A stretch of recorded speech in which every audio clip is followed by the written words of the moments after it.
told you how we were all running away from Nigeria because we have built an intolerable country unfit for human habitation. I have called it the evil empire.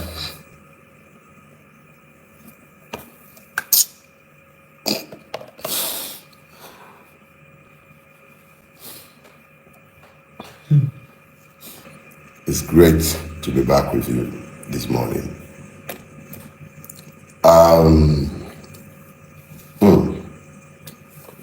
I've been deliberately quiet. Yeah, as quiet as I can possibly be since I came out of my holiday, the retreat that I had looked forward to for a while. I would have preferred that it wasn't in a prison, but it pleases God. And I'm thankful to God for the time spent in prison, you know? So I have acquired a new title. I was going to say Senior Eleven of Nigeria, SEN. Until a dear friend of mine, divinely inspired, showed me that, no, how can you call yourself 11? Nobody convicted you. I said, but I went to prison. He said, no, you went to prison, but you are not imprisoned. So you are not 11. So he suggested to me, why not call yourself Senior Accused of Nigeria? You know? So now I'm an SAN. When next you see me, or you are writing my name, please be mindful of the fact that I, formerly known simply as Dele Farotimi, occasional madman, previously 11, you can now call me graciously Dele Farotimi, SAN, Senior Accused of Nigeria. So welcome to this morning's show. Yes, it's a show, and the show must go on. So here is what we'll do. I told myself that I hold too many of you an unrepayable debt of gratitude. Too many of you. Look, one of the chief drum bangers for my freedom is my dear brother and friend, David.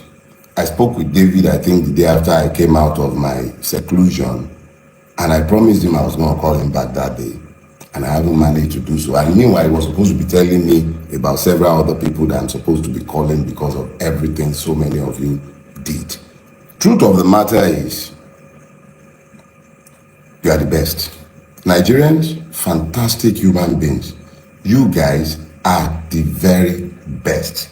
And I'll find a way to build these around the sermon that I have assigned myself this morning. Let's get something clear. I was going to title this, Thank You, Debt of Gratitude. I ran out of superlatives with which to either title these or to describe the whole lot of you. I even went ahead, I wrote my outline as usual because I didn't want to be derailed.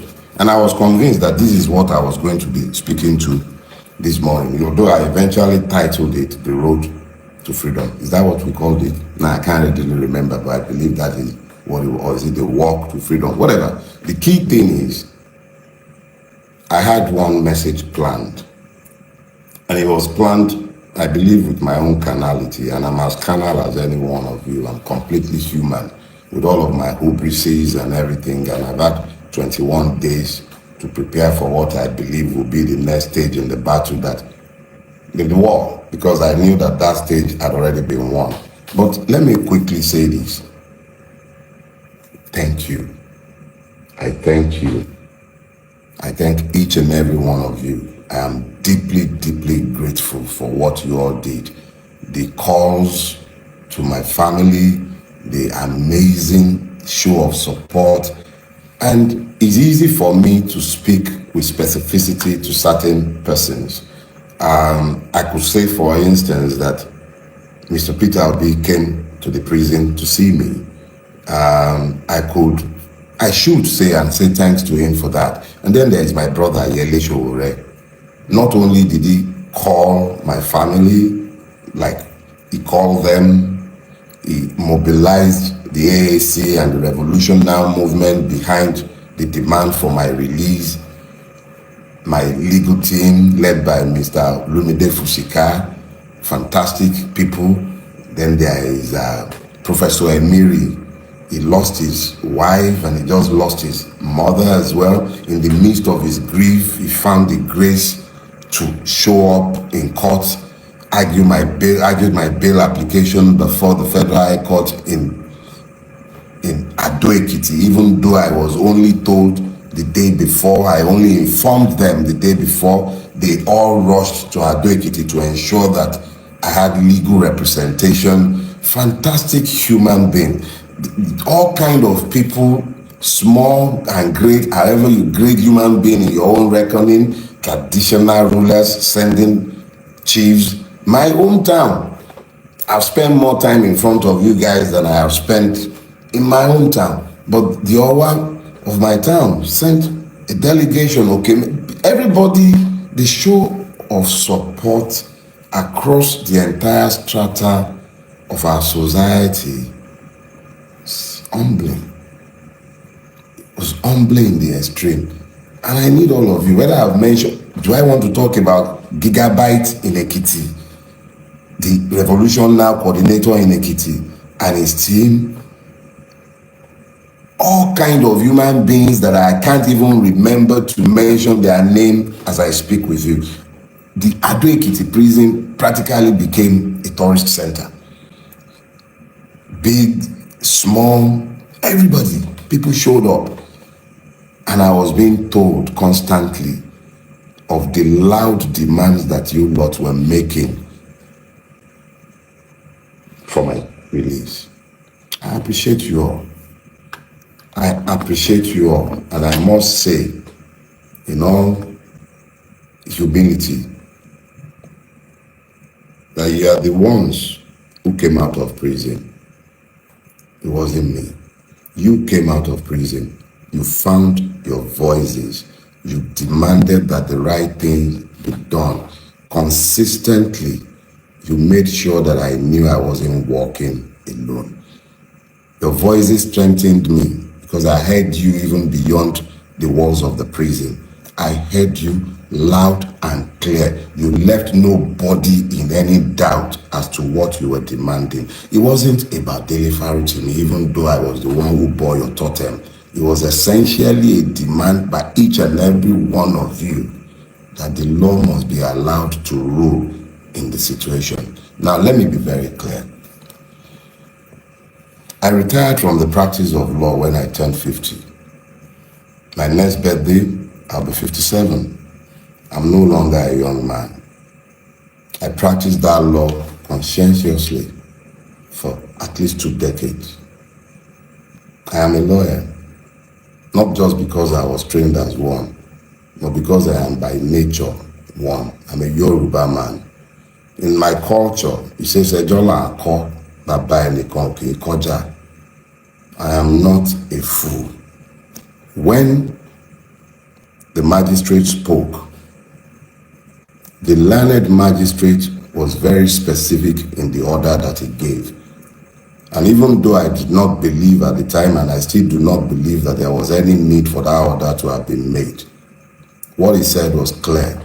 I may not speak to the press or even to you about the case pending in his court. That was the extent of his order. I am a lawyer. The matter is sub judice, and I certainly cannot, whether he had made the order or not, I wouldn't have spoken to the case in the court. And I certainly do not intend to. There is absolutely no need to speak to any of the cases before the court. They are irrelevant to the future. And me and you, we need to focus on the future. So let us be clear. Assuming that the magistrate had made any such order, I would have been under a duty as a human being, even if I may not be a citizen, to disobey that order. But I thank God that the magistrate, erudite magistrate, intelligent and very, very, very, very fair, firm, and just, gave only one order, the only order he could have given in the circumstances. I may not speak to the case before his court, and I do not have any such intention. So anyone who has misconstrued that order to suggest that I am somehow gagged by somebody, there is no such law by which any magistrate or judge may gag me as a human being, even if I may not be a citizen, as long as I am not a slave. And if I have become a slave in the Nigerian state, it will be interesting to watch such an order come from any court presuming or purporting to be a court of law. No such order was given. So enough said on that one. I have deliberately kept quiet before today, largely because you left me spellbound. I've been humbled. I'm not a man easily given to humility, but you have humbled me by what you have done before, particularly after my abduction. And I use the word deliberately. I was never arrested. I was abducted. We will talk about that at some other point. But let's be clear. Nobody silences the bell. I may not be silenced. I've merely started talking. So let's go to today's issue. So I want us to talk about the road to freedom. And there goes the note. I need to speak to you from the heart and from my spirit. The note I prepared was for a different sermon, but as we were waiting, I began to download something, yes, exactly the same, but subtly different. So the Yorubas have a scripture, and that scripture says very clearly, Emu, Eki, Biteran Reko. I'll translate for you or interpret. Grab it, catch it. You do not catch the porcupine in the same manner as the rabbit. Let me explain that to you. If you're familiar with the porcupine, you will know of the quills on its back, with which it largely impales stupid predators. Even lions steer clear of the porcupine. As small as it is, its entire body made of quills would kill a lion if it would dare. Now, when that proverb came to my head in the course of this entire ordeal, I made the stupid error of thinking that I was the porcupine and that those who were coming after me were the unwary predator. But I received some sense this morning. Or let me just say, as I have digested the extent and the range of support that I have found since I came out of prison. And I realized that I am not the porcupine. It's not me. I'm just as harmless and defenseless as any of the other rabbits in this space. You will remember that for a long time, I have argued that the Nigerian is not a citizen. I even went as far as to have labeled myself for years as the patriot of an unborn nation. And then I believe on my Twitter feed, you find me labeling myself a victim of Nigeria. And I have multiple times spoken to the victimhood of the Nigerian people. I have lamented for years that what truly assails the Nigerian is the complete absence of the rule of law in our country, and how this has left all of us defenseless and as praise in what has become a country of pain. I have spoken to you about this for years, you know. I spoke to you about it, that we are all victims, that we have all become as victims in the country that we have managed to build. I told you how we were all running away.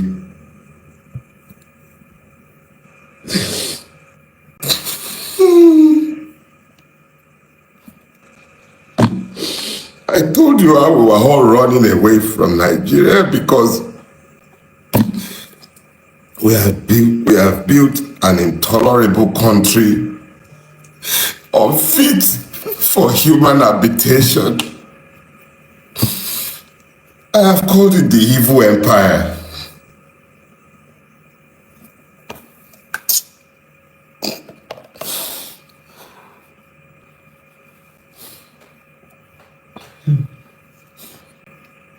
I have called it the evil empire.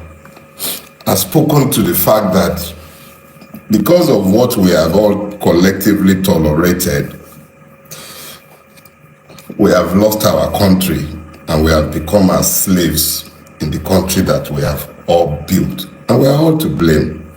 Plus the idiot standing behind pulpits as I'm speaking with you, preaching injustice and lies to the people and helping them to normalize the madness that has overtaken all of us. I said this for years. So I am just as much a victim as each and every one of you. These are the first tears I have shed since my friend Ogunlanu died. I'm not given to tears, and I'm sorry. See, back to the issue. We all built this. We made this mess together, and it will take all of us to resolve the mess that we have made. It will take all of us. Without all of us functioning as one, the way you found the grace to function as one in the last month, you all acted as one. It wasn't about being Christian, being Muslim. They divided us along too many lines. Damn!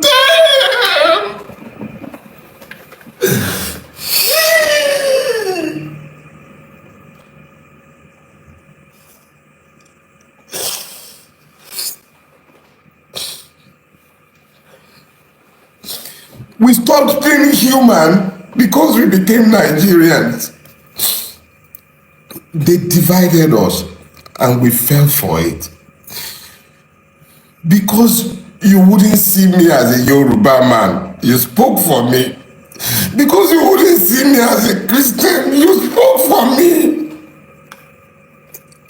Because you spoke. Because you spoke. Because you spoke.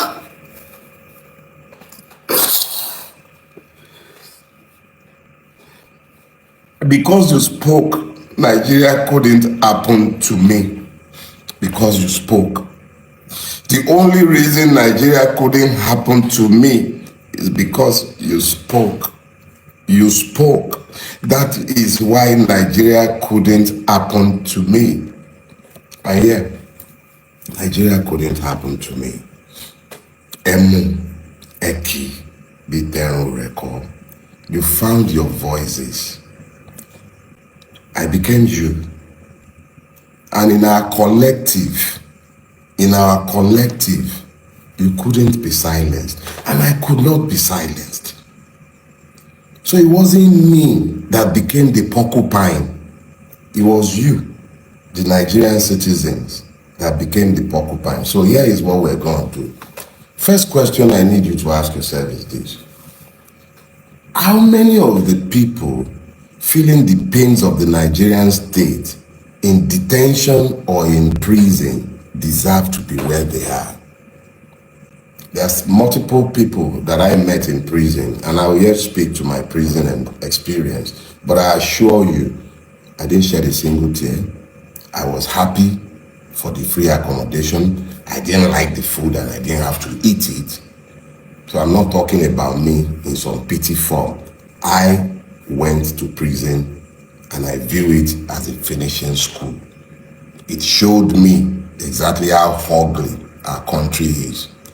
But because we have so many high profile cases, or because the internet has brought this home to all of us, let's talk about Naomi, the former queen. Let's talk about Hamzat Oriyomi and the proprietors of that school in Ibadan. Exactly what is it that they have done that has earned them the need to be in prison? We should ask that question, but not because of them, but because of the many other persons without names that you and I have no knowledge of who are languishing in prison. Have you thought about that? If they will do that with those ones, what are they doing with those that nobody knows? They did it to me. You made it you. And because you made it you, they couldn't do it to me. Because our collective acting together as one turned the tide. The tide turned because we acted as one. Some bulabas spoke for me. Obedience spoke for me. My brother in the Revolution Now movement, all of them spoke for me. Traditional rulers, you all spoke, and because you all spoke, I couldn't be treated the way each and every one of the other persons who do not deserve to be in prison were treated. The system resisted. I spent 21 days in captivity. 21 days. For those of you who are inclined to the spiritual, you understand the significance of 21 days. It pleased God that I should be kept in captivity for 21 days. The full cycle of a woman, the full cycle of Mother Nature. 21 days I was kept. There are some stories to be told on other days. But it's a long walk to freedom, but it could also be a short walk. It depends on each and every one of us. But the one thing that has become very clear to me, is that whatever we are going to get, we are going to have to act as one. We cannot continue to divide ourselves the way we've been horribly divided. We've got to act in concert, and in acting in concert, we should be able to achieve better results. The Yorubas have this proverb. They say, "Ayani lowo owo omo ijo, don sheku pa won."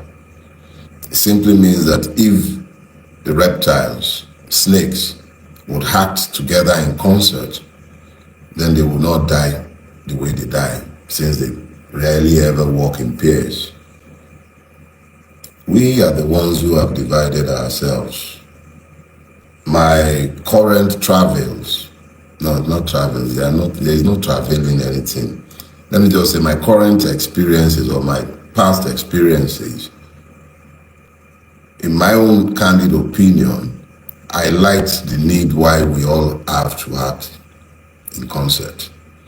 We need to agree what our own enlightened selfish interests might be.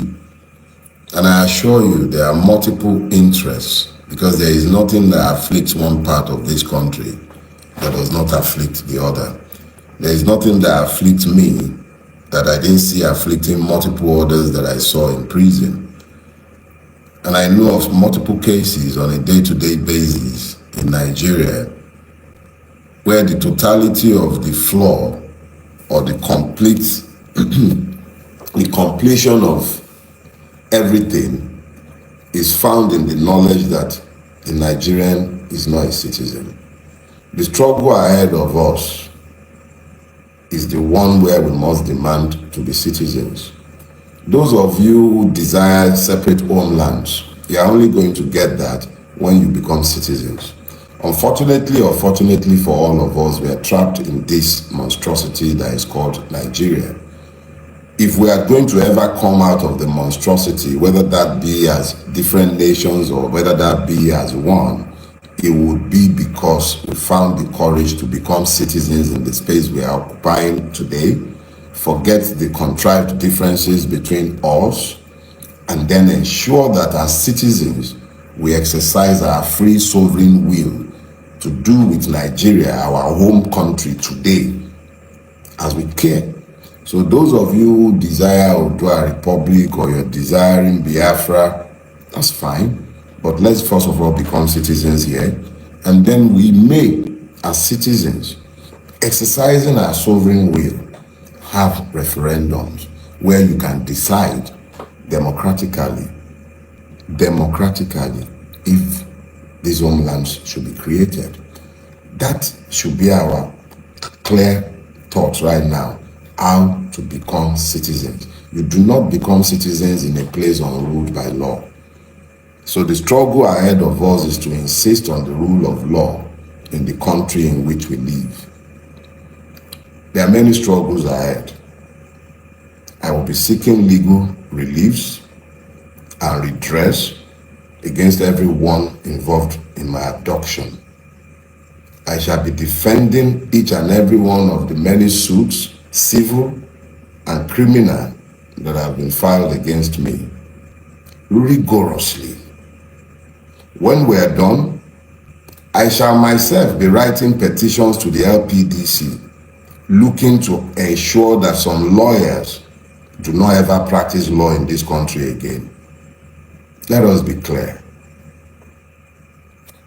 I remain your brother. I remain you, Dele Farotimi, Esquire, S.A.N., senior accused of Nigeria, victim of Nigeria, but a conscious victim, capable of articulating the conditions of the victim. I am not a victim again. I am a threat. That's what my brother always says. So, kolo somadalon ni mo jẹ fún yín. Mi ò ṣe jẹ, kò sí nǹkan ilé fi mí ṣe. Mi ò dẹ̀ ní pò lọ́rùn yín. Tolerate me ni o. As long as we have to continue pretending that we are a democracy, you're gonna just have to tolerate me, okay? I thank you all, and see you next week. You do not recall a bullet when it is fired. I cannot be silenced. See ya. Bye-bye.